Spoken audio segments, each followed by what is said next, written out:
and laws. Here is considered as the birthplace of democracy. For the very first time, decisions were made by the people instead of rulers. But sadly, the ancient Greeks did not see all people equally. Slaves, women, children, and the people who did not have a land weren't allowed to vote. This is what we call a flawed democracy today.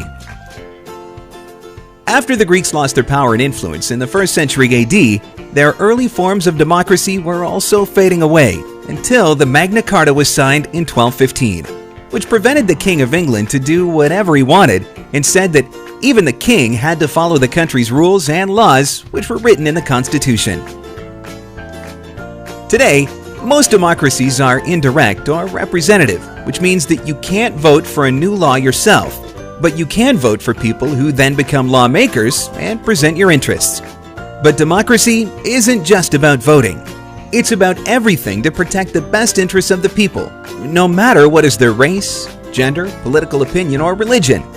These interests can be human rights, quality of life, infrastructure, and many more.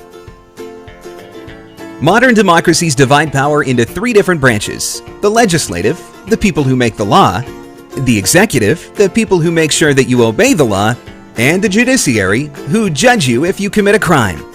These 3 are independent and work following the process, checks and balances, which means all the work must be clear and fair. And very important, the people who have power also must follow the law and not exceed their authority.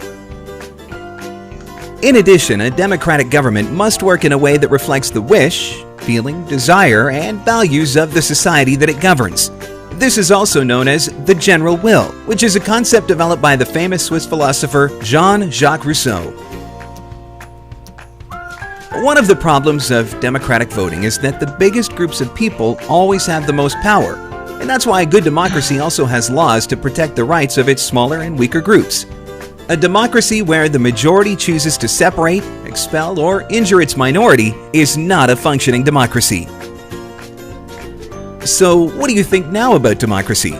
Winston Churchill once said, "Democracy is the worst form of government except for all those other forms that have been tried from time to time." Do you agree?